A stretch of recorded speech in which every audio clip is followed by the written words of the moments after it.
You might have seen him on the Mixup.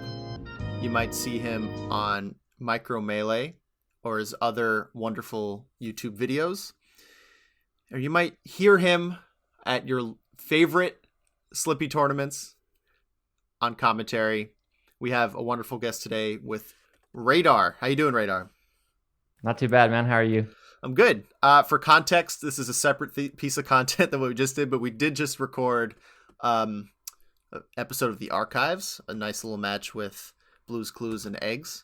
So we've been talking for about 20 minutes, but strictly about Melee. So now I want to expand a little bit, get to know you a little more. First off, how are you doing with everything? With everything, meaning what? How's it going? Like right now, how do you feel? With, I guess, quarantine is part of it, but also, the things you've been doing, you've been fairly active, you've been productive. How do you feel with everything? Yeah, I mean, a kind of interesting question. I think I'm in a weird, I guess, stage for my own, YouTube career. I don't know what you want to call it, but where right now I'm really trying to get serious about it. In some ways, I'm really trying to find ways to, I guess, elevate the quality, the production, to level up, for lack of a better word. And so sometimes I find myself thinking a lot about, content and thinking about what I can do to make it better. And maybe that's not always a good thing.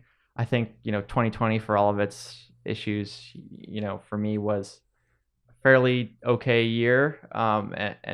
I'm really hoping to have 2021 be kind of bigger. So in terms of just sort of how I am, focused, I've got some new videos I've been working on. I've been trying to rank up in other games like Battlegrounds, trying to kind of get back sort of grinding in Melee a little bit. So, I'm doing well. I think I'm on the grind, I guess, would be the short answer. Yeah, I've definitely noticed you are a great video maker, content creator. I hate saying content creator, even though now that's certainly the word for it. There's something almost hollow about it. I want to let me dive into more of what I enjoy. I think one, your take on Melee is so clearly driven by passion for the game, and that, I guess, it makes me enjoy all the videos you put out. The Micro Melee series is consistently it's almost like stopping to smell the flowers type of thing, which in this community it's so important, I think, to have opportunities to do that with our game itself. So, and then you're also very diligent as a videographer and as someone who actually makes the videos. It's just done with a competency, right? So I guess I extend that to you, and I wanted to form the question of, how did you start in creating videos, making content, stuff like that? Yeah, that's a good question. Creating content, I guess, it's kind of random, and maybe I'll send you the image. The first time I really say I could pull back and say anytime I made internet content was I used to have a DeviantArt account. Do you know that website? It was a place where you'd make digital art or even regular art. You'd upload it to the internet, probably around 2006, 2007. And so when I was about I don't know, 2007, I would have been 14, so it would have been even earlier than that. I was around 12, 13, and I started to learn how to use Photoshop, and I started to make video game art and shit. I'd make made this one Zelda poster that got really, really popular. Might have 1 million views now or something. And I did that, and I remember being this is pretty cool. And then I started to get kind of into cameras and stuff. And around 2013, I made a video. I don't want people to watch it, so I made a video about logical fallacies that got, I think, 200,000 views or something. And I was like, wow, that was pretty cool. And, it was covered in a couple places. And it made me think, okay, I should like start doing this YouTube thing. So I did YouTube videos for a while. And then I like kind of wasn't really finding it as fun. So then I did streaming for a while. I got into speed runs. And do you want me to just sort of answer kind of like from here to keep now? it going, man. Yeah, sure. Yeah. So I got into speed runs. I used to speed run Ocarina of Time any percent, just kind of completing it as fast as possible. And so I got into that community. That was like 2013, 2014. And I felt at the time that no real tutorial for the game existed. And so I was like, I think I could make a really, really good tutorial for it that would actually teach people and would basically give them what I wish existed when I was starting. And so I spent like a ridiculous amount of time, like I don't know, like 60, 70, maybe 80 hours. And I made this tutorial series, and that did very well on my existing YouTube channel. It's still there. And then I remember thinking, like, I don't even know, 2016 or something, really wanting to be like, it could be cool to do that kind of thing again. I kind of had fallen out of speed runs. I was streaming for a while. I'd stopped. And I was like, it'd be fun to make like Melee content. So I made a little bit of Melee content, and it went okay. And then around in 2017, I was like, like I really do like creating things. I'm a creative person. I do creative things as a career. And I was like, I'll try to, I think this time I'm going to approach it with the knowledge that I have at that stage of my life, so 2017. And so some of the stuff I considered was like, I wanted pretty clear, distinct branding. I wanted the series to have like a name. I wanted people to feel like, okay, this is what we're going to get from the episodes. They're going to be consistent. I wanted the writing to be really tight if I could. And I knew I wanted to just explain things. And so I made that. My first episode was this back air rest one. The idea was Micro Melee was analyzing small situations, kind of, you called it smelling the roses. I think that's a sort of a decent way to put it, like looking and going, hey, here's this like really kind of neat little thing that you could apply to your game. I did a couple of those. People liked it.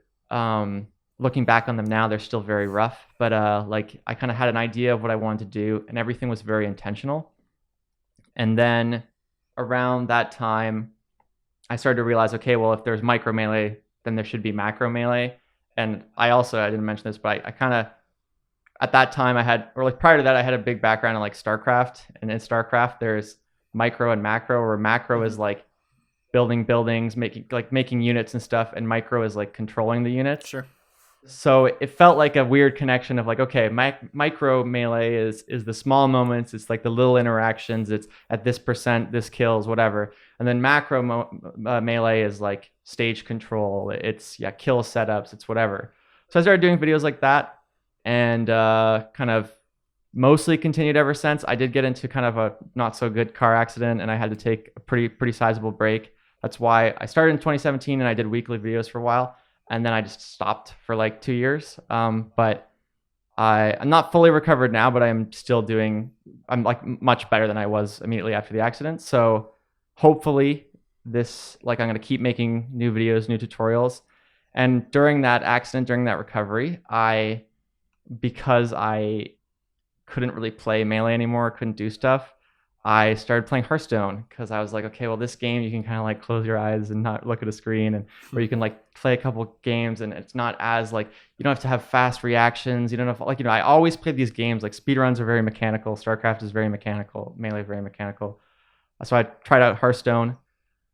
And so I started getting into Hearthstone content as well. And that's something that I, in 2021, want to do more of. I've only really done like a couple videos that were kind of polished, but yeah, that's kind of how I got into it. I had like various little things along the way, and it really is just about kind of being creative and having fun. That was great. That was, oh man, that was exactly what I was hoping you would say, is give that level of detail. And I didn't know that you had a car. Apologies for not knowing this. I don't know if you make it super public, or if you talk about it a lot. I didn't know that. Thanks for sharing that. That's pretty awful. So you say you're fully recovered. I'm sorry, you're not fully recovered, but you're better? Basically, like I was reasonably public about it, but it was also the kind of thing where like like it's not like every episode I make I'm gonna be like, hey guys, I'm in a car accident or Sure, something. sure. But basically, like, yeah, the first episode I made back, I'm not fully recovered. I guess brain injuries just sort of take a weird time in mind. I had a lot of like, I don't know what the technical word would be, but like I had a lot of the risk factors, what I guess would make you take longer than the average person. I'd had previous concussions before, that kind of thing. And so now there's still some pieces kind of that in terms of recovery. So like maybe, like some of it's also not just brain stuff. It's like, my neck and back or whatever, like hurt a bit more. And so I'm doing physio and like kind of trying to make it back from that. But immediately after the car accident, I couldn't do anything but like listening to audiobooks basically. Like I couldn't even go to like a public place. Like it would be so overstimulating. So now like I can obviously do that and I can spend time on a computer and stuff. But I am still like, doing 40 hours of work a week and stuff, that still can kind of be challenging. So I'm still on actually a medical leave, and I've been doing the YouTube stuff as a way to kind of still get used to kind of working again and doing content. But obviously when I was making content before, I was doing full-time work and YouTube, and I'm probably going to go back to full-time work pretty soon. So I don't know how exactly I'm going to make that work with the YouTube stuff, because I'll probably still have like a bit of a time to kind of break that gap of like working 70 hours or something, because that is the challenge of trying to make extra content is if you're working a full-time job and you're doing YouTube videos, it's quite difficult. Yeah. Wow. What's that full-time job exactly? I work as a advertising copywriter. Right now I work for Lululemon. So I write basically ads. It's like a creative job.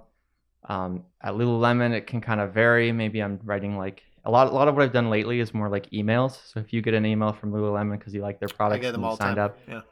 and they say whatever, like we got a new pant in blue or something, but they say it in a slightly more creative way. I used to write a lot of those while I was working, but also sometimes we'll do like video stuff, Instagram stuff, we'll do web stuff. So, and that like, I work at Lululemon for now, but there's other places I've worked. So there was some overlap. I know when I chose that job, the idea was like, I like making stuff and I like being creative. And this seems like a more stable way of being creative, I guess, that compared to sort of being like a struggling artist or whatever. Sure. So, yeah. I would love to delve into that. I know you gave a lot that I could jump on right away, but working full-time in a creative position, how does that fulfill kind of that not to be too dramatic, but the beast that feeds off creativity that creatives have, when it's something that I'm sure you're not passionate about Lululemon product, how does that fit into like your creativity, your soul, etc.? Yeah, I think it's interesting because like, I obviously you're a creative person as well, and I'm sure some people kind of listening to this are creative too, and I don't want to like stress. I don't want to paint myself as some like I'm just a creative soul that like like I don't want to go too far, but one of the interesting things about working a creative job is almost detaching creativity as this like unique process, if that makes sense. So like if you are told to come up with a cool script for like a TV commercial or something, which we call like a TV spot, and it needs to be funny or it needs to be interesting, and that's your job, and you have 5 days or a month or whatever to come up with it. You kind of can't just wait for like inspiration. You kind of can't just wait to like have this, like you think about kind of, I don't know, like rock music from the 60s or something. They talk about like doing drugs and stuff to come up with like the perfect, amazing idea. Sure, and I've had people sometimes come to me like, what happens if you just like, you're kind of like, you got writer's block or whatever. And it's like, yeah, well, that is what you learn to push through and to almost like, not in a way that sucks the spirit of it, but like just sort of make things. And even if you're not like 100%, or even if you're not like maybe kind of having some really creative epiphany. However, what your question was about, like, does it kind of satisfy that beast? Of course, when I'm making stuff for Lululemon, yes, it's fun to be creative and it's fun to improve my writing skills, but of course it's not maybe the main stuff I want to be making, and there's still going to be things like I like doing outside of that. I write music, I make videos. I really really love video games, and I don't write about video games at Lululemon. So there's things that it's like, man, wouldn't it be fun to kind of do that side project, and that stuff I do. So so it kind of does and doesn't. I think it's like, and there can be some kind of interference too, where it's like if you're really really creative all week long, maybe it can be kind of hard to sort of draw on that creativity. But they still feel different. I'm sort of realized it kind of was a bit of a rambly answer, and I'm not sure if it totally answered the question properly. I was so tuned in. Finish up. But yeah. If you had more to say, I'm here for it. Yeah, like I don't know. I think they're separate, I guess, but they're similar. I will say, like, this experiences are connected and have helped me. Like I think being essentially a professional writer, and then having to write scripts for YouTube obviously is helpful. And vice versa, like learning more about, like there's a ton of overlap. So I think that has really helped, and that's kind of interesting. And I think it's cool to sort of build upon skills in this area, and kind of vice versa. Like I'm sure you could speak to as well how making content, even if content is not a beautiful word, can make it so that you learn a lot of skills that you otherwise might not have. And so if you make melee content, or if you make whatever, maybe I wasn't doing as much video editing. Like I don't video edit at all at my job, for example. I just write. Like I'm not the video editor, Mm-hmm. but I might write a video script, so that's, I guess, one thing, kind of when you're working on projects all entirely by yourself, you can kind of put on multiple hats. Whereas if you're working at a big company, you're always specialized. Yeah, that makes a lot of sense. And do you think that you've pulled a lot from that experience? You think you're maybe needing to be put under deadline, or as you said, like dealing with writer's block? Has that helped your YouTube channel, your other endeavors? Like I think there are a lot of things where you'll just, like, you have to just do stuff, and so you kind of get used to getting things done consistently, realizing that there are a lot of sorry, keep going. What's the word? No. Like, so one of the other things that I think is kind of interesting about my job, I guess, is like in the same kind of vein of like, okay, you're doing creative stuff, and you got to work with deadlines and things. You also have to work with a lot of things that go wrong, and you also have to work with a lot of stuff where you will come up with an idea that you really love, and they will swat it down immediately. And like a big part of my industry that they kind of, when we first started, is they sort of said like 99% of your ideas will be killed, and that you will regularly have an idea you really love, and people will go, no, we're not doing that for whatever reason. And you just kind of roll with that. And sometimes that can be quite frustrating. But it kind of makes you sort of get used to, like, okay, there's no such thing as this like perfect video. There's no such thing as this, like, you just kind of it just becomes more of a natural reflex, I guess. I don't know. I don't want to make it sound like too amazing or something. Like it's not. It's still like there's lots. Sometimes you work with stuff that you only have a week to produce something. You realize, like, look, it's only going to be so good because we got a week. Sure. Like it, So there's just certain skills where you're forced to work under deadlines, and forced to work under budgets, and forced to work with clients who maybe say, can we make the logo 6 times bigger, and can we make half of the ad just be our product is amazing? You know what I mean? Like, and you go, okay, well, I have to figure that out then. So, well, that's definitely a different experience than an independent YouTube channel. But I think like in creativity in general, like I've never held a fully creative job per se. I'm actually just now like dipping my toes into some side projects in my job, which has been kind of cool. But yeah, I think there's something really to be said about the like a young artist's ego, right? Like I think when I was a teenager, I very much related to your beginnings. I didn't really do art, but I got into like, I think I did a let's play video when I was 14. It was like just like trying to whip something up because I saw other people do it. I'm like, all right, I'm gonna do it too, you know. And going through that process, like everything you do is so precious. Like I remember the first time I tried writing like comedy stand up, or the first time I tried writing a short story, like, and it was so much put into that. This is the big thing. This is my breakout. I'm going to tell stories. And I guess technically I am telling a story about this one project, and it's going to carry me to this fame. And that's just kind of not how anything works at all. And so I guess any sort of tangible lesson in that is super valuable. Like starting an actual YouTube channel and getting very low views in the first videos that could put out, I think is an incredibly valuable experience as well.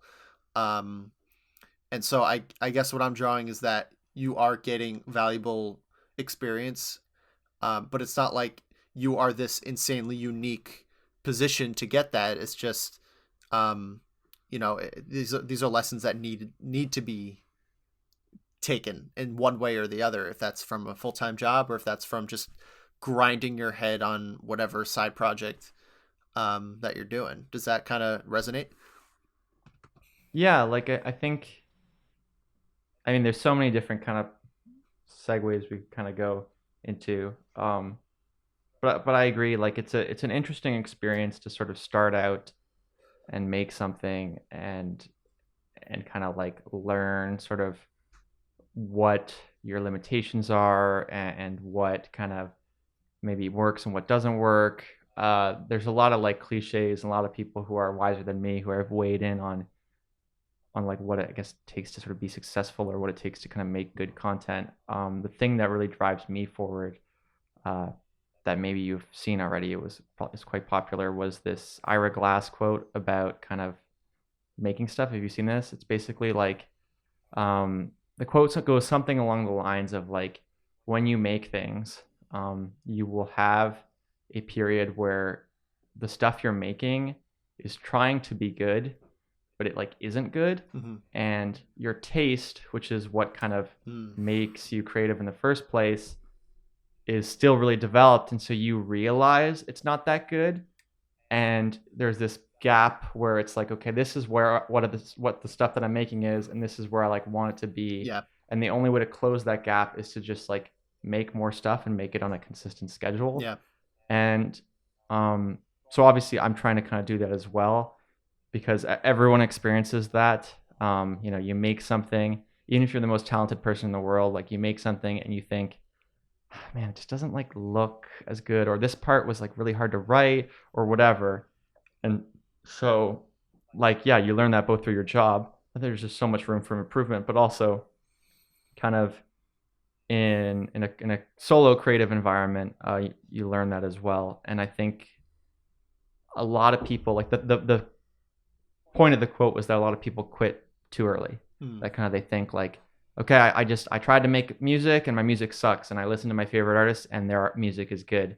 And you need to recognize that, like, of course there's sometimes can be value in quitting. Like if you are just tone deaf and have no sense of rhythm, maybe music isn't for you. Sure. But like you have to close that gap.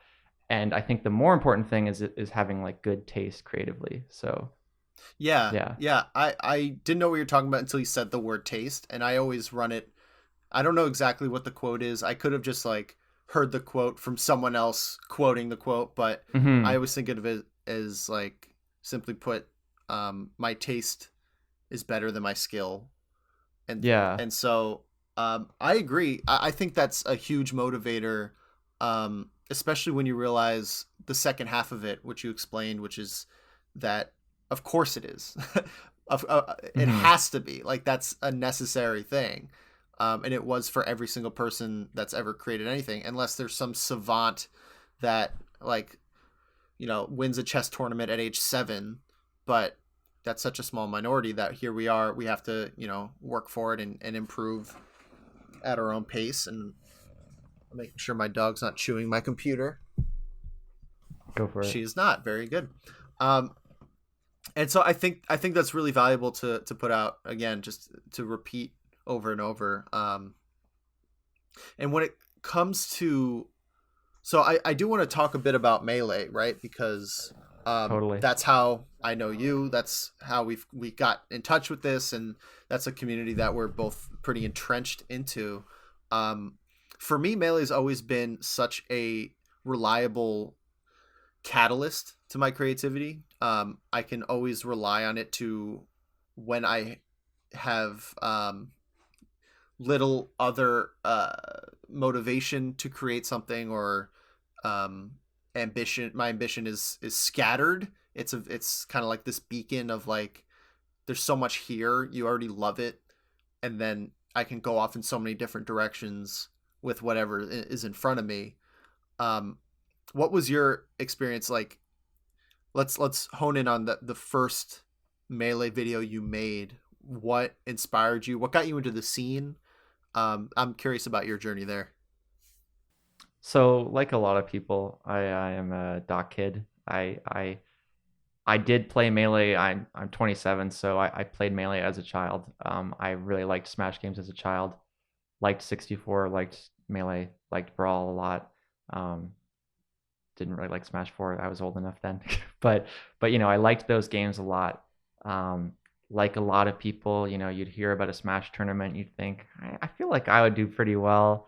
I didn't necessarily have that experience. I was really, really blessed by having a group of friends that all kind of wanted to get into Melee at the same time, and we're all pretty passionate, and we're all pretty bad.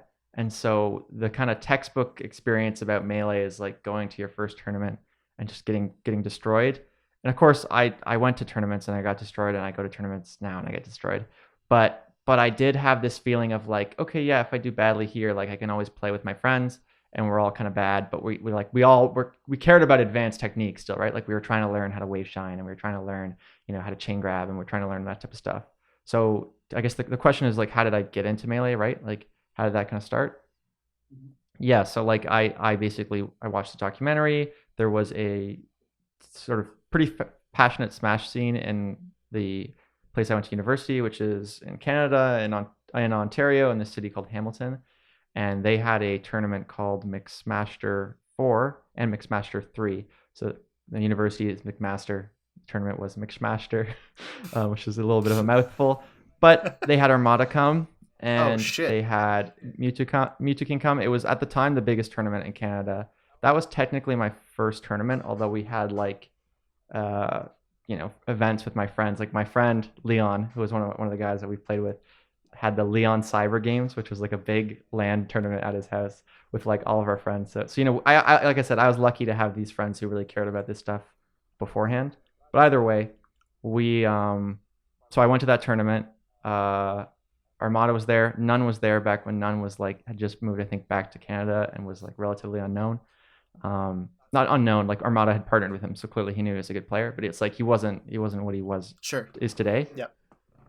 And played the tournament, really liked it, started to get involved in my kind of local scene because we were in university, we're in like it's equivalent of a student ghetto. There were lots of people who were also into the game, and they'd have tournaments. We went to a local that was literally maybe 4 blocks from my house that I could walk to, and it was just kind of your typical Smash Fest with like at a kind of shitty house with a bunch of people, and there were like 10 setups and maybe 20 people there, and super crowded, and everyone's kind of playing. Oh man. And that kind of, I really liked that. And so when I kind of decided to make Melee tutorials, it was at a time where I was into the speedrunning thing, really enjoyed making those speedrun tutorials, felt like maybe I could do something like this with Melee.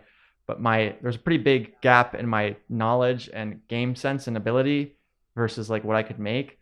And I sort of knew that. So I was like, okay, I'll make content. Like the first video I ever made, which I honestly think I should get rid of at this point, but it was basically called Melee for Beginners. And it was how to do rising aerials, which actually like I honestly might make a video properly again for it, because it is a concept that beginner players just don't really understand. And it's kind of like tilt moves, tilt moves. If you're a casual, you might not even know exist. Do you know what I mean? Yeah, like yeah. they you don't even think that like, slightly tilt the stick up or to the right or to the left. Like they know what smash attacks are. And they know what jab they might know exactly, yeah. But they don't think like about tilts. And in a similar way, if you want to do like a runoff forward air as Sheik or something, you need to understand that you simultaneously like jump and do a forward air. Or like if you want to do a down air, if you want to do a Ken combo, you need to understand that like you're gonna jump and do the down air at the same time. Because when I was first starting out and my friends were first starting out,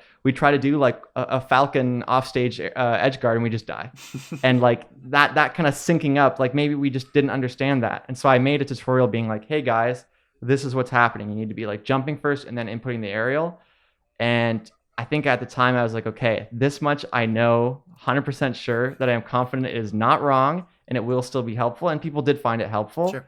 And yeah, I guess, the teachable moment there for people, or not teachable moment because I already knew it, but like, had I gone in and said, okay, guys, here's the Fox versus Falco matchup or whatever, people probably would have been like, what the hell are you talking about? This is wrong. Yeah. And I've made some mistakes in my videos still. So yeah, I think that's a really good point. Just to put a pin in, like, making what you know is somewhat challenging. I think some people are intimidated by the Melee content landscape. They think that you either need to be a top player to stream, you need to be a tasser to make any sort of frame data video, or you need to be like a professional video editor to make a combo video. And really, like, I think this goes to what we're talking about before, where we watch our favorite musician at, playing MSG and we're like, oh shit, my first chords on guitar, I give up. Really, it's like, we don't know what we're doing when we make our first, like when I made my first episode of the podcast, like that the whole point was we don't know what we're doing, but we know like how we feel about the game. Like we know how our last tournament went, we know, we're not going to make stuff up. We aren't frame data people. We're not going to talk about frame data. And, I'm not going to sit here and say I have a successful podcast, but the point is more so like, now I am confident that I know how to make a podcast. I know, like, I'm doing one for my company now. Like they're going to have me do a company podcast. And that didn't come from me being a top player or from being like an expert in virtually anything.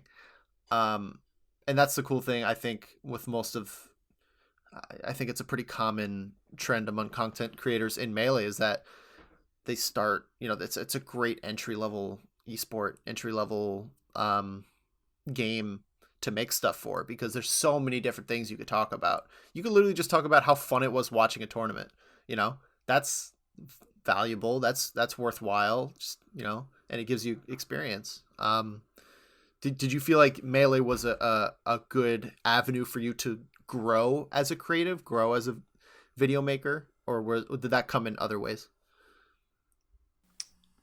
Yeah, I have like so much of the stuff you're saying I think can kind of lead to interesting conversations. So I'm going to try to answer a couple things I think is really relevant. Please do. One thing you were mentioning was about like kind of you making a podcast, and maybe, at the beginning you didn't know how to make one and now you do. It reminds me, I have a friend who did live streaming, does like Twitch streaming. Mm-hmm. And he was very, very passionate about it. And this guy his username is Up a Tree Zelda. And I remember he has just like an amazing work ethic. He would stream like basically every day. He was like doing his master's degree, played StarCraft. He would do these marathons for like cancer charity stuff. And I remember seeing his stream grow, and it was growing like kind of slowly in the sense that like he's streaming every day, and maybe after a year in, he still only had X amount of followers. And I remember thinking, yeah, but like he is steadily growing, and now he does it full time. He's been on podcasts and shows for kind of people that he once thought were like kind of legends. You know what I mean? Like he's been with players, and like he's a full person part of the StarCraft community. And I think I always look at that experience as like he just didn't stop. And I remember a friend, because I had a friend who was getting into streaming, and I said to him like he was like, yeah, but I'm like, look at this friend. Like maybe he wasn't the ideal personality to stream. Like he wasn't like a Ludwig or something that just blows up instantly. Mm-hmm.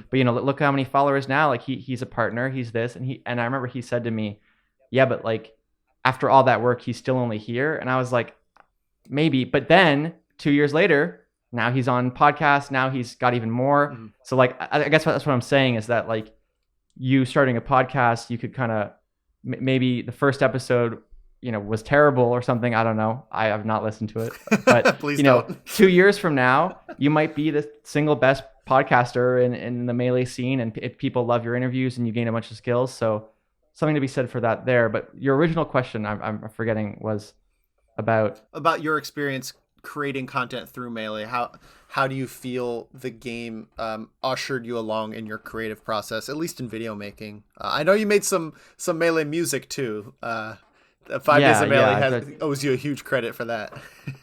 So is the question what about Melee makes it good for content? Is that kind of the idea? Yeah, I suppose. Yeah, I think. Well, so yeah, the other thought I had as well was that I do think there's a tricky thing within our community where people are kind of gatekeepy about the kind of content you can make. We're sort of okay, you can't really make analysis unless you're already a good player. Mm. And I think some of that gatekeeping is valid in the sense that if you are incorrect, it kind of isn't great to make a bunch of don't spread misinformation. Mm. But I also think there's a perception in the community that you need to be top 100 player, otherwise you can't make kind of content. Right. Or if you are going to make content, it better be something like what Walt makes, where Walt makes kind of documentaries and interviews, and he's not necessarily teaching you the game, but he's highlighting kind of the personalities and stuff. Mm-hmm. And I think that can be kind of harmful. And so I think relating it back to the question about how does Melee kind of as a game, the interesting thing about Melee is it's been out for 20 years and it has this really developed scene. Mm-hmm. And it has this really developed history, and there's so much information and there's so much stuff you could talk about, but there's also a kind of community of people being okay, well, you better sort of know what you're doing. So I think it can be kind of tricky to approach it. I'm still thinking about how do I want to answer the actual question about what does Melee itself kind of what kind of content does it create, or what about the game sort of helps inspires me. I guess I'm confused, but I'm also thinking about other things that are then go off in what actually you don't have to stick too firmly to the question. I'm making things up as I go. No, for sure, yeah. Just as much. And as I want to have a kind of interesting discussion, and I certainly don't want to ramble either. Please do. But I'm just to let you know, don't feel like you're rambling. If your rambles were boring, I would be much more asking you to stick to these questions. Mm-hmm. I think the avenues you're taking are exactly I'm following the light switches through this mansion of your mind, and it's very interesting to me. So what inspired you? What did you want to talk about just now?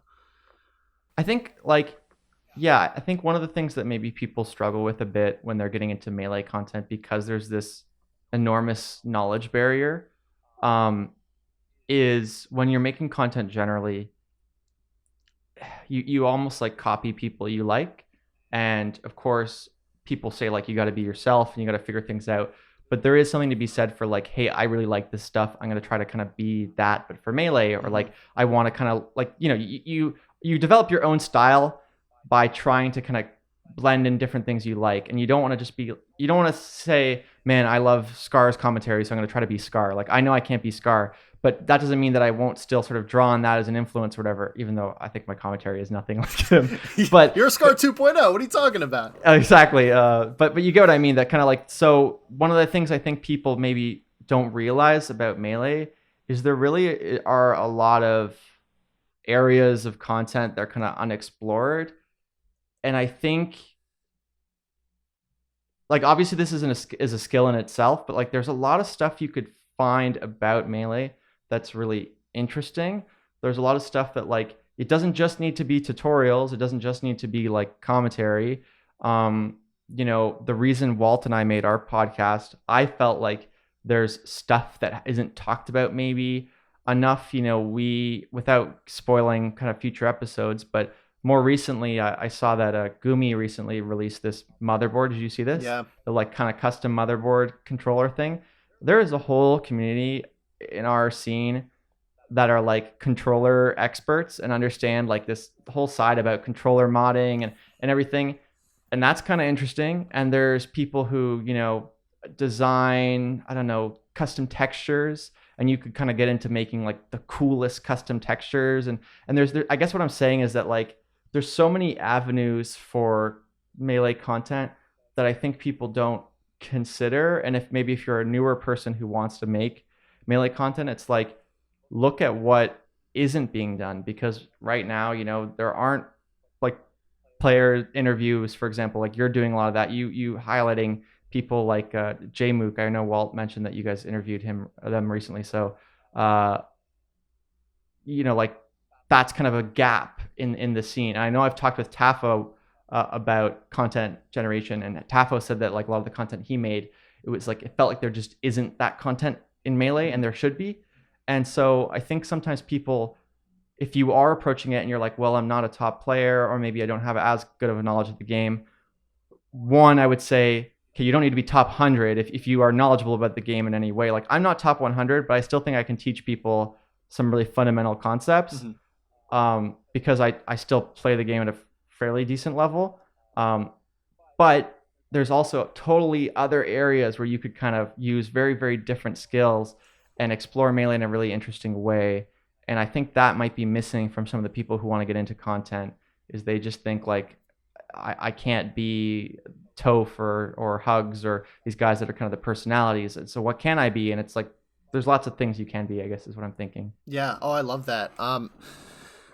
That there's one thing that was probably my crowning achievement right now, and it's the fact that there is one person who, his name is Cypher. He was in our Discord, and we were chatting a bunch. We were having these conversations, and he would give us feedback on some episodes, and it was really cool, like asking us questions, stuff like that. And I said something about creativity and having to offset like the amount we consume, which is always going to be more than what we create, but having that creativity also. And those words inspired him to start his own Melee podcast. And that is the thing I think I'm most proud of right now. It felt amazing to know that there's someone out there that doesn't, only started in 2018, isn't the most experienced player, but is still like in love with the game and feels like there's an avenue for himself to talk about like his own journey. Bottom of the Smash Mountain implies that there's a top, and to document that is something that, isn't really seen. And podcasting is starting to get more popular in the scene because it's just another avenue, and frankly it's the easiest one. Podcasts compared to videos, I think, are they're so much easier. They're so much easier. It's so free, but again, very rewarding and still very fun. But quality is not necessarily easy. It's just the production is easy. Yeah. Like, being a good interviewer, which, that you, if you have experience, which you obviously do, like, I'm sure those are the skills that maybe are separating you from other podcasts, and that kind of thing. Sure. And that's gathered through the process itself, that like, I still think I have so much to learn. I clearly do. Everyone has a lot to learn with what they're doing. The only thing I could clearly say is that I'm better than when I started. And I guess that was the crux of my question to you, is that what inspires me about the game itself, not so much that it's the only game where I can find myself just loading up Slippy. Battlegrounds is like that too. We'll talk about a little about Battlegrounds. I'm dying to talk to you about Battlegrounds because I saw you're like in the 8K MMR range. I'm 8.9 right now. I want to get to 10. I'm only at like 6.6, so I have some stuff to learn. I have to check out your YouTube channel, but that's besides the point. Melee is a game that, like, I feel, because there's so many different avenues, that because there's so many different personalities, there's so many different players. Mango said like all of our top players are freaks and weirdos, and there's so many different ways to come at it and things to talk about. It's endless. Like, every interview I've ever done for this could have gone 2 or 3 hours. I have to make a point to stick to an hour because otherwise, like, we could just go on and on. So that's like the blessing I think we've been kind of stuck with, or we stumbled into, is that we can develop these skills in a way that feels much more effortless than if we were to be completely by ourselves. Like, shit, what do we, like, I have this dream. I want to be a content creator. I want to be a creative. I don't know how to get into it. And now it's like, hey, Melee is the path, is the path to just allow that energy, that inertia to carry you into through that beginning awful stage of your taste being like 30 times higher than your skill. It'll help you close the gap a little before it runs out, and then you're in a good spot. That's my little rant. And if you have any closing thoughts before we talk about Battlegrounds, I'd love to hear them. Yeah, I think one thing that like I think of, there's three thoughts I have. The first one is that sometimes I think people don't realize that there's almost no downside to getting into it. I think people who go into it thinking like I want to be famous or something, this is kind of a cliche in and of itself, but obviously like if that's your goal, that's kind of not gonna really be a good one. Like because like even the people who get famous aren't the people who are doing it just because of fame. That's not to say that people don't have egos and stuff and don't go like, you know, you have to like your stuff and everything. But I think if you start and fail a podcast, that probably still has value. Or if you make a podcast with 100 episodes and it only ever gets, you know, 1,000 listeners, you might walk away with that with a lot of like real tangible skills. I think one thing that I could answer to the whole like what Melee is like, and maybe broader games in general, is one of the things that I really attribute to games was learning a separation from talent versus kind of work ethic and just sort of how to learn things. That's not to say that I don't think talent exists, and I don't really want to segue into that argument, which is a whole other thing. But like I played StarCraft, and I got to top kind of 8 masters in the division that I was in, which is around like top 1% or whatever of the game. And I was like, cool, that was cool. And what I learned from that experience was like, there were so many kind of small things you could improve, and there was sort of a way you could improve. And then I started to get good at speed runs, and for a while I think I had like the top 10 fastest time or whatever for Ocarina of Time, any percent. Now the time is like 7 minutes or something, and mine was like 1949 or something. So like, you know, there's been some developments in that game, but like I learned like, okay, if you practice things, if you learn things, and you can kind of get good, and maybe you don't get to be the world's best, but you can get like quite good just from sort of working at it and getting there. And at this point, like I kind of believe that was sort of anything. And so for me, one of the things that I think Melee does really reward you with, and other games too, is like a way to learn that, you know, you can be good at something because you're putting in the effort, you're working hard. That's not to say that you can, I'm not sure I believe that you can be the best in the world at something, but you can kind of develop really cool skills. And the same is true with content, where like, if you just keep at it, it's good. But there was one other thought I had, and I can't remember what it was. I don't know. That's kind of the main thing, that just sort of there's that cycle of getting better is really cool, and it's a very present thing in Melee. Yeah, and it seems to be very. I mean, I love the SSBM subreddit. I'm on pretty much every day. That's where the real good stuff is. Smash Bros is garbage, but there's a lot of threads coming out of just brand new players, like day 1, day 12 players that are just like, oh my god, I learned how to do a wave dash, or oh, I know this isn't that good, but watch me wave shine Peach across the stage, or you know, these little threads. And it makes me remember that it's about like, not a lot of things allow us to see real improvement, especially in creativity where there's a cloud of either insecurity or ego, definitely bias of our own stuff. We actually don't know if we're improving or not sometimes. And in Melee, it's right in front of you. It's clear as day. Like you're getting better at the game. You're hitting things you weren't hitting yesterday. I think one of the issues with content creation is they're not honest with themselves about whether their content is good or not. I think with Melee, it doesn't matter if you're honest with yourself. There's still that issue of like, how good am I? I think I'm better than I actually am. Yeah. But at least like you're not going to be winning tournaments being like, oh, like, you know what I mean? Like you get called out for your badness. Where I think with content, sometimes people think, I'd just be successful with blank, and it's like, well, actually, there's a lot of things you could work on and improve on. Right. But yeah, it's an interesting process for sure, and I think that it can be really rewarding to see stuff that you would think is like literally impossible. Like I think one of the big myths that I want to dispel on my channel is the idea that like you see Mango do some kind of crazy combo and that you couldn't do that too. Like, you know, it just takes time. That doesn't mean you can be Mango. It's different things. But like, you know, that you couldn't wave shine a Peach. Oops, sorry, gosh. That you couldn't wave shine a Peach across the stage or something like that. That's something you can learn to do, and it will take time, but you can absolutely do it. Oh yeah, for sure. And one thing I want to learn is how to get good at Battlegrounds. I know that was the sharpest transition, but I warned you. That's what I want to talk about.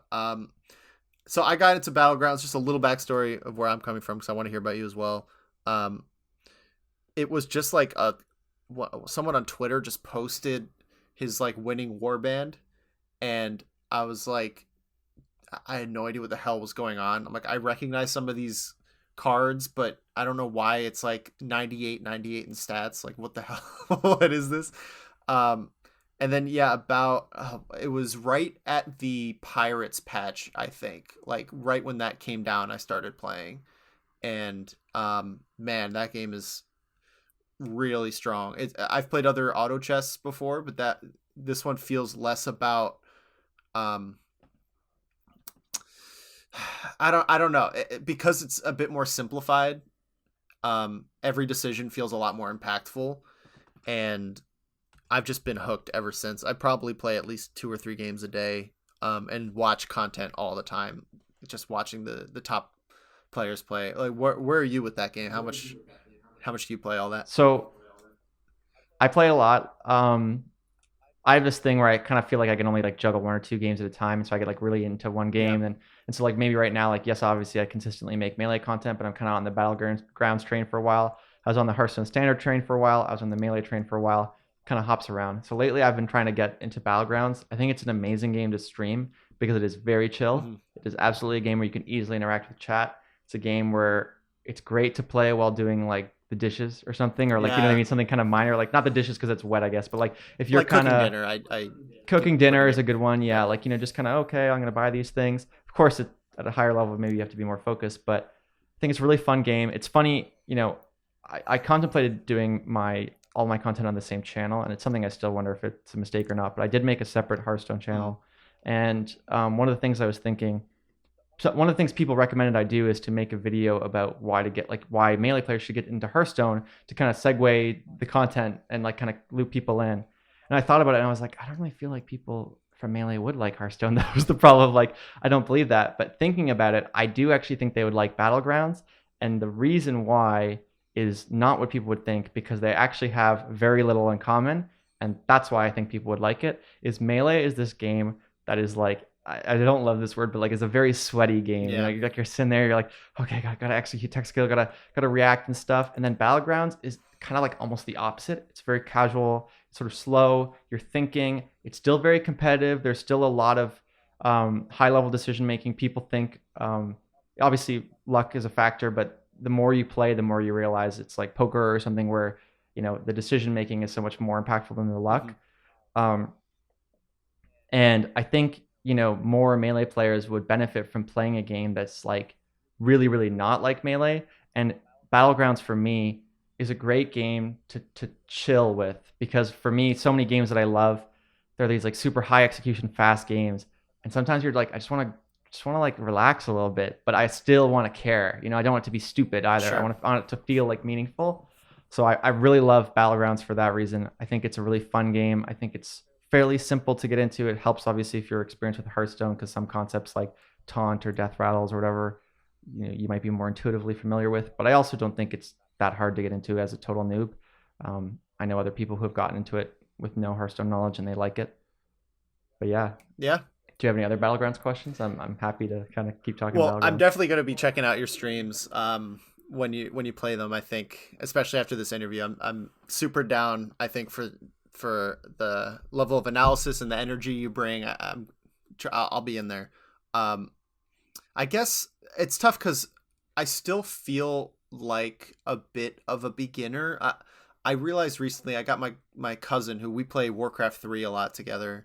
But I got him into Battlegrounds, and it was like a dynamic shift because he taught me Warcraft, and then he just got into Battlegrounds like straight up 2 weeks ago, and so I realized how much more I knew than like a day one player, and that's the interesting thing too, is like I you know, you learn these concepts, like you learn about curve, you learn about like how important it is like to play to your hero. Like this is how you play Maya. This is how you play Rafam, like you have to play to these strengths or else what the hell are you doing, stuff like that. It's just so interesting that like when I watch these content creators like RDU and Crip and all the big ones, obviously, it's not too common that they're explaining what they're doing. They need to be specifically asked. It's like a very niche, like why did you freeze that, like, or why did you float a gold, and like those types of questions aren't really helping the average player because they're still dying like turn 9, turn 10. And I guess when it comes to content, like what gaps do you see, and where do you want to offer up your knowledge? Almost exactly what you're saying. Like when I first got into Hearthstone, so okay, without sounding like too egotistical here, I feel like I am, because it's actually kind of a bad thing. I'm a player who's drawn to mechanical games despite not having great mechanics, and I should play games that are purely strategic because, like, for example, when I first started Hearthstone, I hit Legend within like the first month Oh shit. of playing. Wow. And then with Battlegrounds, I think I was like really high just almost immediately because it's like just decision making. But for some reason, I want to play some freaking fast game where you can't, like, like it matters. Execution is almost as important, if not more important. So one of the things I really wanted when I was first learning it was for people to go, guys, the reason why I do X here versus there is for X reason. And I really do try to do that with my streams. And if there's a goal that I have in 2021, it is to really kind of flesh out that Hearthstone side of my content creation, because I do think I can kind of offer that. I try to do that in my own streams. And I think that's something that I maybe am better at explaining. The tricky thing with Battlegrounds, even more so than I would say Hearthstone, is if I were to explain how decision making works in that game, it's like in this first turn, you maybe have 5 or 6 things you need to consider, which is still a lot, but it's like most of the time you can kind of simplify it. But as the later turns go, it's like, okay, do I buy this thing or do I roll here? How many possibilities? Like, what am I even playing for? The way I would describe Battlegrounds and even Hearthstone Standard as well is like it's almost as if you were navigating like around the world or something, and the end goal is like one of these compositions that's really strong, and you need to know, like, you know what, we're gonna cut through this jungle here, we're gonna take the boat across the thing there, like we need to find like the quickest route. And that decision tree is really complicated and really hard, and I get it wrong. I'm sure I can see top players I watched, and I love RDU stream, and I watch it and I'm like, yeah, I don't know if I would have done that there, and like I wonder why. He does sometimes explain things, but it's definitely not enough. So that is something I want to do more. And I think a lot of decision making, particularly in Hearthstone, there's a lot of areas for it to be explained better, because that's kind of all the game is just decision making.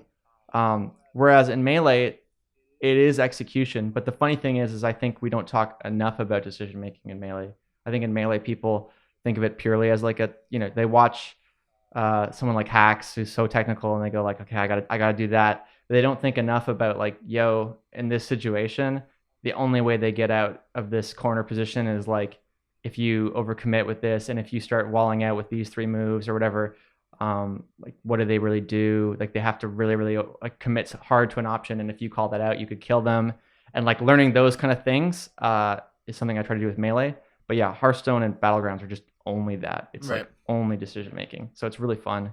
Yeah, and I think because it's entirely decisions, there's more room for analysis, or at least like conversations into why you're doing things. I think with a game like Battlegrounds, it's almost always, how do I even say this? It's almost like the Sith deals in absolutes type of thing, where you don't want to say you always do this.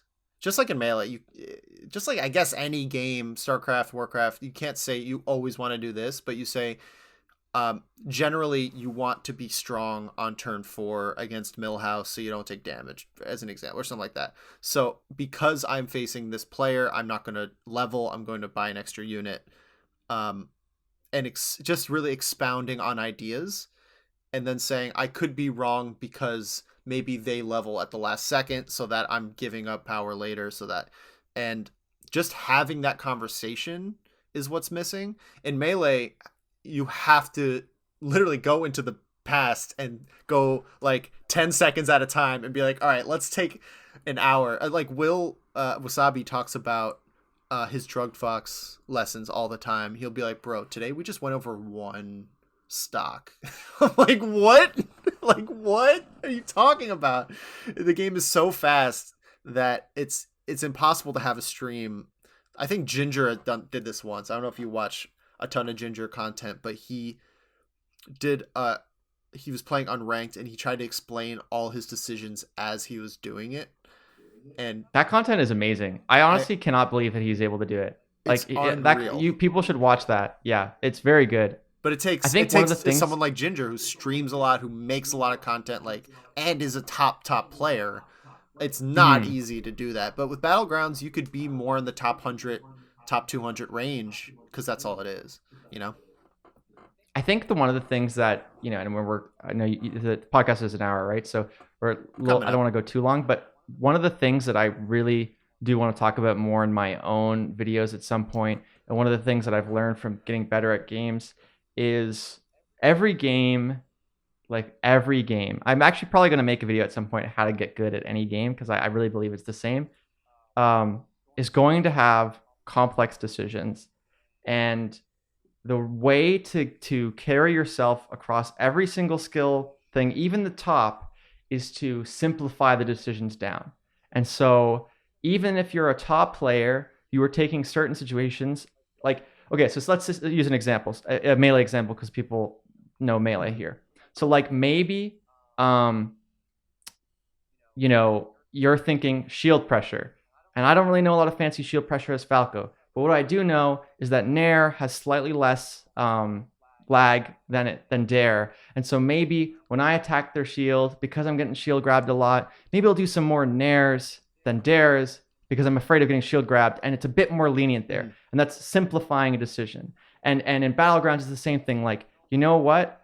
There's so many things to think about. So maybe all I need to be thinking about is I am looking for these 4 units. And if I see those 4 units, I'll buy them, and they're good units at this level or whatever. And if I don't, maybe I level. And that doesn't mean it's always the correct solution, but that can take you from like 4K to 5K or 6K or whatever, because you're going like, because 80% of the time it's good, right? And it's the same with like, maybe if you're a Falco and you're edge guarding people, because I always think about things from a Falco lens, or maybe you're edge guarding a Falco. Most Falcos side B to ledge. Like it's a very common low level habit. So you can go from tier 10 player to tier 9 player, or like, you know, from an F to a D in grade, just by going, you know what? I know there's other recovery things, but I'm always going to cover side B first. And then by doing that, you simplify a decision. Then you start to get comfortable with that decision, and you go, okay, what's the next thing that I need to think about? And maybe it's like, okay, well, now cover like up B above or whatever. And so, okay, now I'm going to make sure to care about up B above and blah, blah, blah, blah. But the game is just too complicated to always be thinking about every single possibility. Like even the very best players in the world have to simplify it. And they might be simplifying 100 decisions down to 10, and you might be simplifying 100 decisions down to 2. But like, that it's just that process. And I think with Battlegrounds, it can be more obvious, like, okay, look, in this situation, generally speaking, I'm going to level because I think the odds are low that I'm going to find something that I want on tier 4, and there's just better win conditions on tier 5, whatever, right? It's the same with Melee. And I really, really think it's a thing that people miss, that like, that you can't approach the game too complexly, especially if you're playing Melee, which is a game you have to react to really quickly. You have to simplify it. And once you start to recognize the situations that you can simplify, and you can do that quicker, over time, your brain gets quicker and quicker and quicker. And soon you're like cracked out fox that just kills everybody. So, yeah. Oh, man. Well, to simplify things here, we're coming up on an hour, and that's when we end the episode. So in progress, exactly what you're talking about. Man, I thought this was great. I'm super excited to give you another opportunity to talk about your own upbringing, your own perspective on things. I'm always happy to hear your voice and to hear your insights. We talked about plugs in the last thing we did, but real quick, plug your stuff again. And yeah. Yeah. So I do YouTube content at youtube.com/micromelee, or you search Radar SSBM. I do YouTube content for Hearthstone at Radar Hearthstone. I do streams at twitch.tv/Radar SSBM, and I tweet too much at twitter.com/Radar SSBM. And I'm really hoping to do more stuff. And I do a podcast with Walt, as you mentioned before, TurndownforWalt, called The Mixup. That is every second Thursday at 6 p.m. PST. So it has varied a little bit. We did do it at 3 p.m. PST recently to fit people, but I think we're sticking to 6 p.m. PST. That was an exceptional thing to get Cody to come. So yeah, that's where you can find me. And this was a fun thing. I did enjoy talking about different things. So thank you for having me on. Hopefully people listening enjoyed it too. Ooh, you really delivered, man. Thanks again, and good luck with everything. Take care. Yeah, see you later, man.